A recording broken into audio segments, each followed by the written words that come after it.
قال ابن أب واسمه محمد الله في كل الأمور أحمد مصليا على الرسول المنتقى وآله وصحبه ذوي التقى وبعد فالقصد بذا المنظوم تسيل منثور ابن آل الرومي لمن أراد حفظه وعسرا عليه أن يحفظ ما قد نثرا. بسم الله الرحمن الرحيم. إن الحمد لله نحمده ونستعينه ونستغفره ونعوذ بالله من شرور أنفسنا ومن سيئات أعمالنا من يهده الله فلا مضل له ومن يضلل فلا هادي له وأشهد أن لا إله إلا الله وحده لا شريك له وأشهد أن محمدًا عبده ورسوله صلى الله عليه وعلى آله وصحبه ومن تبعه بإحسان إلى يوم الدين.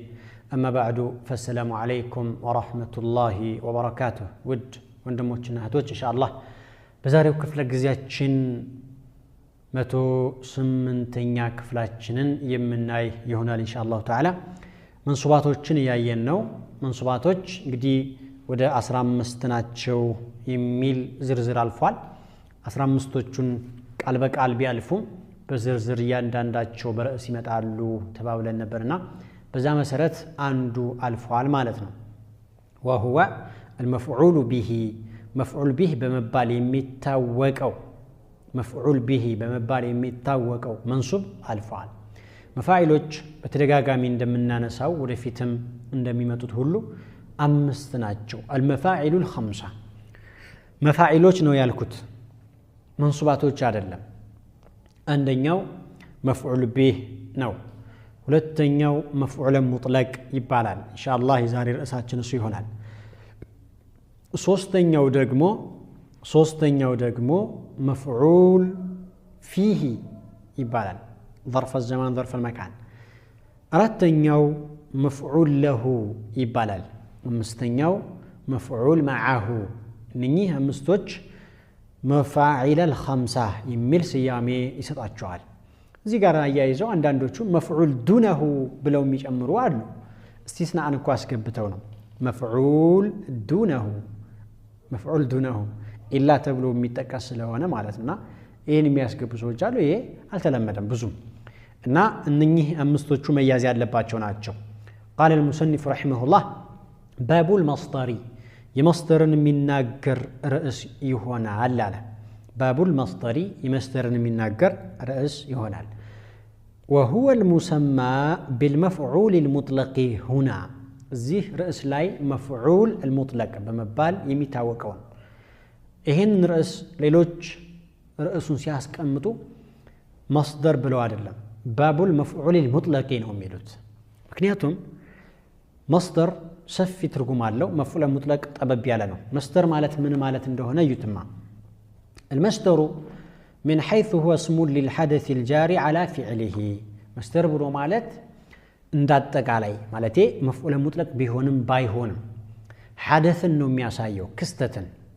الجاري على فعله المشتمل على حروف فعله የፊዕሉን ፊደሎች አቅፎ የያዘ የሆነ ነው። መሰረታዊ የነበሩትን ማለት ነው። መስደር ብሎ ማለት ይሄ ነው። اسم الحدث በምንልበት ጊዜ ወይም الاسم الدال على الحدث በምንልበት ጊዜ اسم الذاتዎች ናቸው የሚወጡት። ሙሐመድ፣ በክር፣ ኻሊድ እነዚህ ምን ሊባሉ አይችሉም? እነዚህ ቃላቶች መስደር ሊባል አይችሉም። ጃሚዶች ናቸው። ረጁልም እንደዛው። طيب المشتمل على حروف فعله فعل ላይ የነበሩትን ፊደሎች መሰረታዊ ፊደሎችን አቅፎ ይመጣል በምንልበት ጊዜ اسم المصدر የሚባል አለ። እሱ ይወጣል። اسم المصدر ማለት توضأ وضوءا مثلا اغتسل غسلا ያለው አሁን اسم المصدر ነው የሚባለው። اعطى عطاء እነዚህ اسم المصدሮች ናቸው። የመስደር ስሞች ማለት ነው። ምን ማለት ነው? የቀጥታ የፊዕሉ ፊደል ሙሉ በሙሉ ስለሌለ ነው። اغتسل የራሱ መስደር اغتسالا ነበር የሚባለው። غسلا ወደሚለው በመትቀይርበት ጊዜ اسم المصدر ነው ማለት ነው። كذلك اعطى اعطاء ነው። افعل افعال ነው። اكرم اكرام افطر افطار اسفر اسفار እንደሚባል اعطى بله عطاء ካልክ ግን لم يكن ايش مصدرا مصدر አልሆነም። اسم المصدر ይባላል። ተግባባን? ከፊዕሉ ፊደሎች ቀንሶ ነው የሚመጣው ወይም ደግሞ ፊዕሉ ራሱ የተቀመጠለትን መስደር ሳይጠብቅ ቀንሶ የሚመጣ اسم المصدر بمبال يتوقع تكبابان جميل نعم الجاري على حروف فعله المشتمل على حروف فعله بلانس انجلسو اسم المصدر رميوت او مالنا كن اسم المصدر امي تقومو مصدر امي تقومون ብዙ አቋሎች ቢኖሩም ግን በዋናነት مصدر يتقومون حدث السنة يتقومان إذن الدال للحدث ينقسم إلى قسمين حدث كستة معنى النجر يتقومون نجروش ولا تاينتوش ناتشو عندنا مصدر ميبالسيون ليلا نيو دقمو اسم المصدر يبالال يه مصدر جلس عنه مفعول مطلق زي رأس لا يتفلقون سنجلس أوجن بزيه انجلس علن المفعول المطلق مفعولا مطلق بلو معلت فهو ما ليس خبرا من مصدر مؤكد لعامله أو مبين لنوعه أو عدده عقل على صوبة والسنة وهو الاسم الفضلة فلقوا مقلت جلاله المنتصب توكيدا لعامله أو مبينا لنوعه أو مبينا لعدده هذا هو المفعول المطلق مفعول مطلق بلو مالات الزير لا يتفلق باب المصدري انتبهوا من دنوسو هو الاسم سمنا مفعول مطلق سمنا فعل مفعول مطلق اللي هنا يجي بفزو الفضلة فضلة مالت دغمو ترفنو مالت لا عرفت نغرو ما ازل اللي هنا يجي وي مسند اللي هنا ايمጣ نعم المنتصب እንደገና በነስብ ነው የሚነበበው رأساتنا منصوبات ነው አይደል እንዴ ስለዚህ መንሱብ ነው የግድ ነው እሱም መቱን ላይ የሚያነሳዋል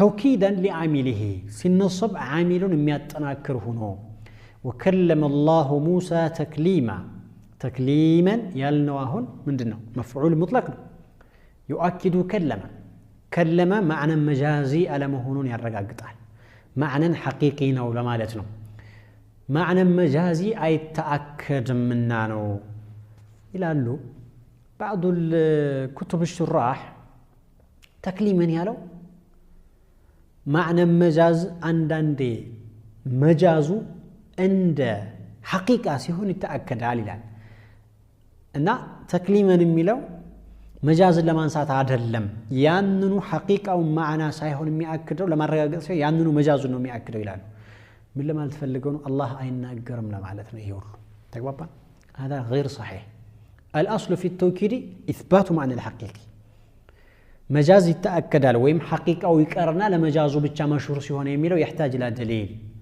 فلذلك فالآية دالة واضحة على أن الله سبحانه وتعالى يتكلم متى شاء نعم هو الذي كلم موسى عليه السلام موسى يناقرات السنة الله سبحانه وتعالى نعم تكليما توكيد يبالال مفعول مطلق عند يمفعول مطلق ترجم سوستنا عنده توكيد بالو تنجري ሁለተኛው أو مبينا لنوع عامله ويم يعامل هنا تيون لمجلس ميمتانو مثلا ضربت ضرب الأمير أخذ عزيز مقتدر أخذ مفعول مطلق نو كن عزيز ودم لو إضافة هنوال أن يجازن هنا تيجلسنا أخذ يسرين لا أخذ عزيز نعم تنكر يعني ضربت ضرب الأمير ضربت ضربا شديدا إيه مفعول مطلق قصو سيجن يا جنيانية هناتي ويش بمن عينتنا وبلو عينتنا يجلسنا هذا يسمى مبينا لنا مجرشوا قدرنا يجلسنا ضربت ضربة لا ضربة واحدة معناته واحدة بايمة أراسو تايتو ستمت أي توقع كذلك ضربت ضربتين كذلك ضربت ضربتين ضربت ضربات يبقى دفلك إذن المفعول المطلق يكون ماذا المفعول المطلق يكون المفعول المطلق يأتي أو يكون لإحدى هذه المعاني الثلاثة كنني كصوصتو ترجموش لا أنجو ندمي متى معوك تكامينا بنقرأ جلي ሶስቶቹም እየብቻ ነው የሚመጡት ወይስ ሊገናኙ ይችላሉ ቢባል ይገናኛሉ። በተለይ ተውኪድ ሙበይን ሊነው ሙበይን ሊልዓደድ ከሆነው ጋር ተውኪድ አብሮ ይኖራል። التوكيد አብሮ ይኖራል። ለብቻው ታዲያ ለምን ቆጠር ነው ሁሎቹም ላይ ካለ ቢባል አይ እሱን የቆጠርንበት ለተውኪድ فقط ይሆናል፣ ለተውኪድ ብቻ ይሆናል። ምሳሌው እንደሰጠዋችሁ ضربت ضربا كلم الله موسى تكليما الصفات صفا ይሄ ሁሉ ተውኪድ ነው። ሙበይን ሊነውዕ ለብቻ የቆጠርነው ነውዑን በማየት ነው እንጂ ተውኪድም አብሮት አለ። ሙበይን ሊልዓደድ ለብቻ የቆጠርነው ዓደዱን በማየት ነው እንጂ ተውኪድም አብሮት አለ። ተግባባን? ربما تجتمع الثلاثة في بعض الأحيان عندند ቦታ ላይ ሶስቱም ሊሰባሰቡ ይችላል።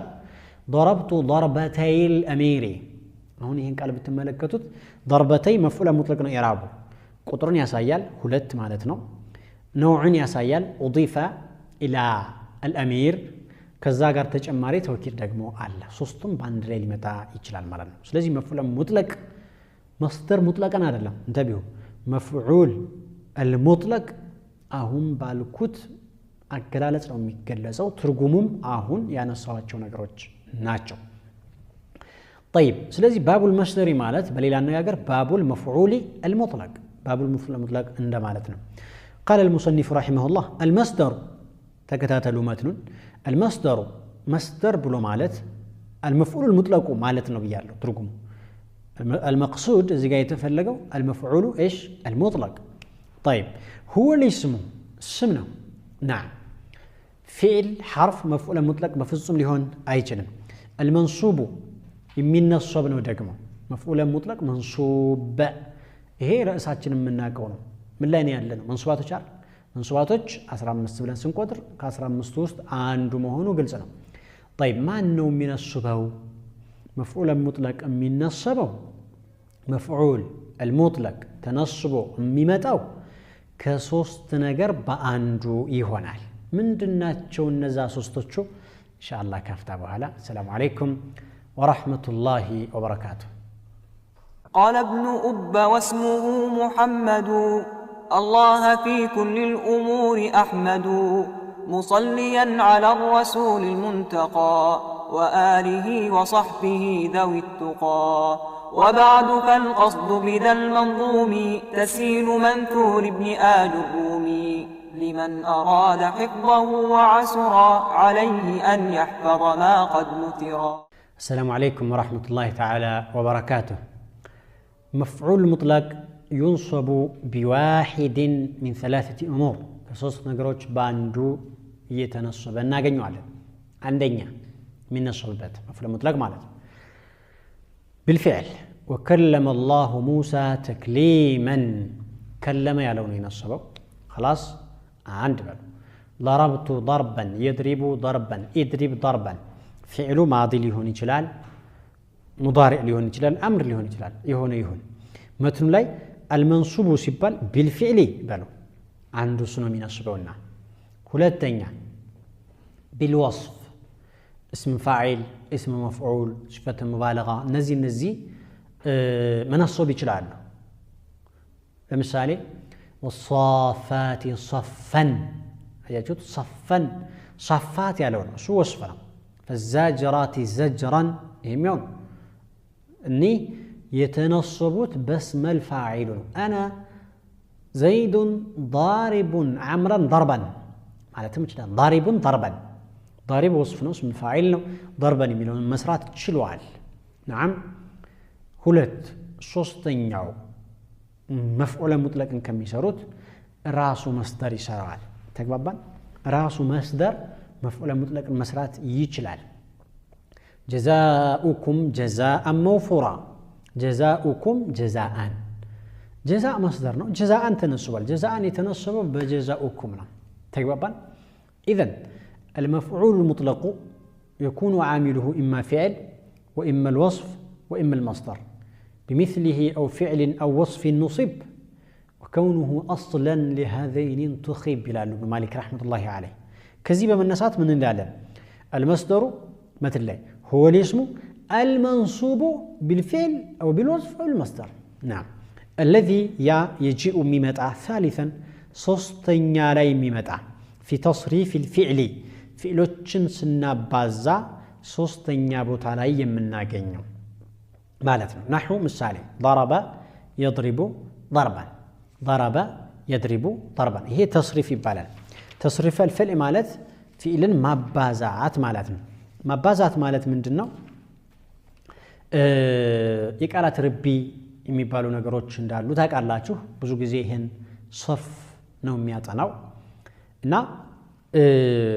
ضرب ከማዲ ትነሳለህ يضرب ወደ ሙዳሪዕ ትሄዳለህ ضربا ወደ መስደር ትሄዳለህ በማዲ ጀመርኩ ሙዳሪዕ ሁለት መስደር ሶስተኛ ከዚህ መነሳት ምን አለው الذي يجيء ثالثا ሶስተኛ ቦታ ላይ የሚገኘው የት ላይ في تصريف الفعل فعلن ስታባዛ ሶስተኛ ቦታ ላይ የምታገኘው ምሳሌ نحو ضرب ضرب ትላለህ يضرب ሁለት ضربا ሶስተኛ ላይ ሆኖ መጣ ይሄ ሶስተኛ የሚለው ለጀማሪ ለማቅረብ ነው እንጂ ሶስተኛ መሆኑ ግዴታ አይደለም ተግባባን لا يجب أيجب ربما يكون أولا وربما يكون وسطا وربما يكون آخرا مجمرة ላይ ብታመጣውም ትችላለህ መካከል ላይም ሊሆን ይችላል መጨረሻ ላይም ሊሆን ይችላል فلا إشكال ያም ይሆናል ያም ይሆናል ተግባባን ስለዚህ ሶስተኛ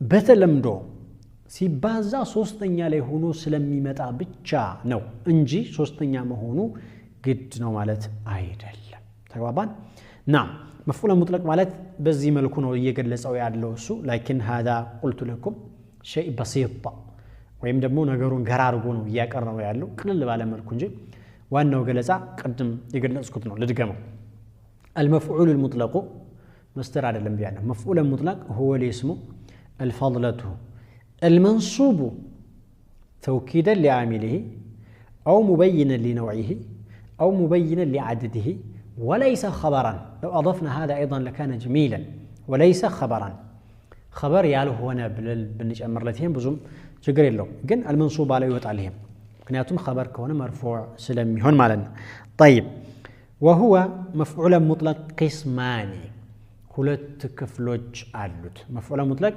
ለሁለት ይከፈላል لفظي አንደኛው لفظي مفعول مطلق ሆኖ لفظي የሚባል አለ لفظي ማለት منصوب الى اللفظ لفظ ወደሚለው ቃል ንስባ ተደርጎ ወይም ተጠንግቶ ነው ፊዕሉ ጋራ ወይም እሱን የሚነስበው ጋር በቃል የሚስማሙ አንድ አይነት የሆኑ ማለት ነው ለምሳሌ ይመጣል ومعنوي ሁለተኛው معنوي ይባላል ንስበቱን ለማዕና معنوي ማለት ደግሞ ወደ ማዕና ንስባ ተደርጎ ነው ቺዋዊቱ ከአሊፍ የመጣች ናት በነገራችን ላይ ማዕናን ስንል አሊፍ ነበረች በያ ቅርጽ ምትጻፍ عند النسبة نسبة ወይም ያ ሙሸደዳ በመናመጣበት ጊዜ ወደው ትከለበጣለች ማዕናዩን አይባል معنوي ወደው ትከለብ معنويون ተብላል نسبة الى المعنى ይሄ ደግሞ ዓሚሉ ጋር ወይም እሱን የሚነስበው ጋር የትርጉም ግንኙነት ነው ያላቸው እንጂ የቃል ትርጉም የቃል ግንኙነት ስለሌላቸው ነው ራሱ ላይ ያብራራ ነው قال رحمه الله فإن وافق لفظه لفظ فعله فإن وافق ما ያደረገ እንደው የገጠመ እንደው لفظه የመፍዑል ሙጥለቁ لفظ ቃላቱ ማለት ነው ፊደሉ حروفه እንደማለት ነው لفظ فعله حروف فعله فعل ፊደሎች ጋር ወይም ከፊዕሉ ቃል ጋር አንድ አይነት ቃል ከሆነ فهو لفظي ይህ مفعول مطلق لفظي በመባል ይታወቃል مفعول مطلق لفظي በመባል ይታወቃል ተግባባ ምሳሌ نحو قتلته قتلا نحو قتلته قتلا قتلته قتلا مقدلن قدلكوت ማለት ነው መምታት ሊሆን ይችላል طيب فعل قتل سنت فيدل ናቸው ሶስት ፊደል القاف ثم التاء ثم اللام مفعول مطلق የትኛው ነው قتلن ያለው ነው እሺ قتلن ያለው ፊደልና قتل ላይ ያለው ፊደል አንድ ነው ይሻላል አንድ ነው ለፍዙ ተመሳስሏል ተገናኝቷል እሺ ለፍዙ ከተገናኘ ደግሞ ምን ተብሎ ይጠራል ለፍዙ ይባላል በነገራችን ላይ قتلته ስንል የመጨረሻይቱን ታና ሃይቱን እንዳታዩ እነሱ ሌላ ቃል ናቸው ቀተልቱ ቱ ያለችው ታይቱ ይቺ ምንድነች ፋኢል ናት ሌላ ቃል ናት ተግባባ ተልቱሁ ይሄ ሃኡ ደግሞ መፍዑል ቢህ ነው ስለዚህ ፊዕሉ ላይ ያሉ ፊደሎች ከመስደሩ ላይ ሳይመጡ ቀሩ እንዳትሉ ተግባባ ምክንያቱም الهاء ضمير مستقل والتاء كذلك ضمير الفاعل مستقل ليلا قالاتوች ስለሆኑ ነው verb ወይም ፊዕሉ የሚያልቀው ላሙ ላይ ነው قتل لا እዚህ ጋር ነው የሚያልቀውና እሱ ጋር ነው የምናስተያየው ማለት ነው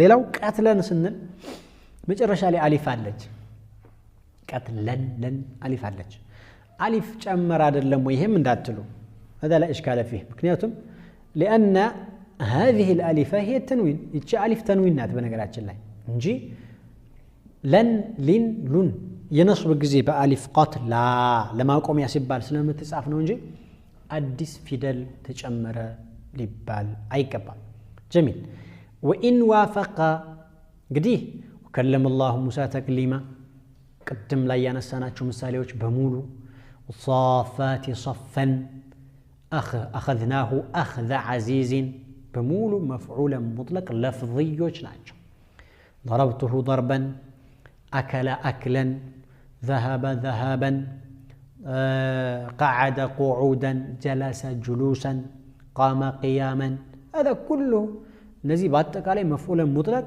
ለፍظي ይባላል ያለባችሁ ነገር ምንድነው በቃላት ተገናኝቷል ወይስ አልተገናኘም ይሄ ብቻ ነው በቃላት ተገናኝቷል ከተባለ መፍዑል ሙጥለቅ ለፍظي ነው በቃላት አልተገናኙም ከተባለ መፍዑል ሙጥለቅ መፍዑል المطلق معنوي ነው የማዕናዊውን ደግሞ እንዲህ ይላል وان وافق معنى فعله ከፊዕሉ ትርጉሙ ጋር ከሆነ ሳግንኙነቱ ገባችሁ በማዕና ግንኙነት አለው በቃል ግን ግንኙነት የለውም فإن وإن وافق يገጠመ እንደው معنى فعله የፊዕሉን ትርጉም ገጥሞ ተመጣ የመስደሩ የመፍዑል ሙጥለቁ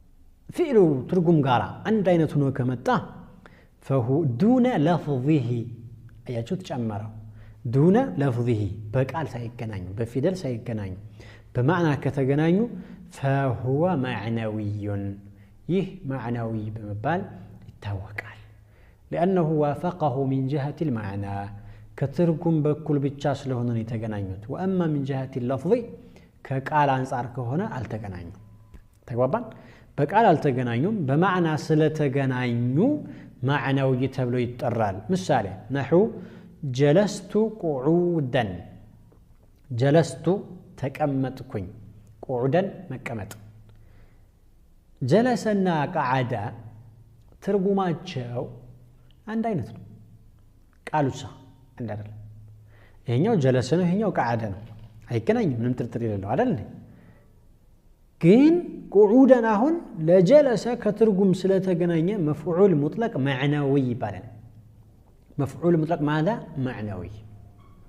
معنوي لأنه وافقه من جهة المعنى كترجم ስለተገናኙ مفعول مطلق معنوي የተባለበት ከዚህ በመነሳት ነው ገባችሁ በተቃራኒውም ሊሆን ይችላል قعدت جلوساንም ልል ይችላል قعدت ايش جلوسا ያው ነው قعدت جلوسا ካልኩኝ مفعول مطلق معنوي ነው የሚሆነው طيب وقمت وقوفا وقمت ቆምኩኝ وقوفا መቆምን አንድ ነው ይሄኛው ቃመ ነው وقوفا ወቀፈ ነው ልዩነት አላቸው ገባችሁ ይሄኛው ቃመ ይሄኛው ወቀፈ ነው ከዚህ በመነሳት ይታወቃል نعم በደንብ ነው የሚታወቀው ስለዚህ وقمت وقوفا ያለውም مفعول مطلق معنوي በመባል ይታወቃል وما أشبه ذلك ይህንንም የመሰለ እንደዚሁ ነው أحببته مقتا فرحت جذلا أحببته ودركت مقتا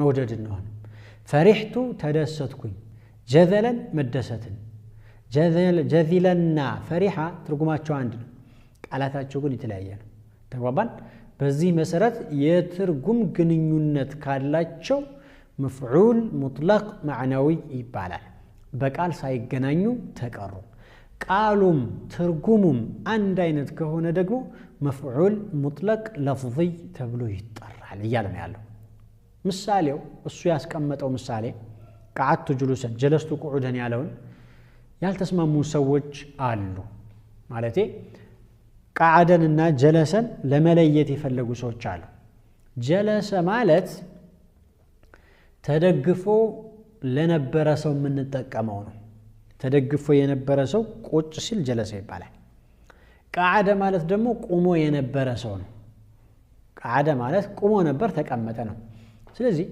جلس ተኝቶ ወይም ተደግፎ ለነበረው ሰው ከሆነ قعد ቆሞ ለነበረው ሰው ከሆነ ልዩነት አላቸው በማዕናም አይገናኙም እኮ ማለት ነው በትርጉምም አይገናኙም ምክንያቱም አንዱ ከመቆም አንዱ ከመደገፍ ስለሆነ ብለው ምሳሌው ትክክል አይደለም ወደ ማለት የሄዱ ሰዎች ነበሩ ችግር የለውም በዚህ ቀውል ራሱ መነሻው ይለያይ እንጂ የመድረሻ ትርጉሙ ግን አንድ ነው የመድረሻ ትርጉሙ ምንድነው ሁለቱም መቀመጥ ነው ተግባባን ሁለቱም መቀመጥ ነው አንዱ እሱ ነው ሁለተኛ አያስፈልግም ችግር የለውም አንድ አይነት ናቸው የዚህን ያክል ድቃ የለውም يعني ለዚህኛው ብትጠቀመው ትችላለህ قعደ ተፈለክ جلسን መጠቀም ትችላለህ የሚከለክልህ ጉዳይ የለም ከዚህ በመነሳት مفعول مطلق معنوي ብሎ ያቀረበው ምሳሌ ምንም ችግር የለውም ይቻላል ነው ኢንሻአላህ የዛሬው ትምህርታችን እዚህ ጋር እንቋጨውና በሚቀጥለው ትምህርታችን ወደ ኢዕራብ እንገባለን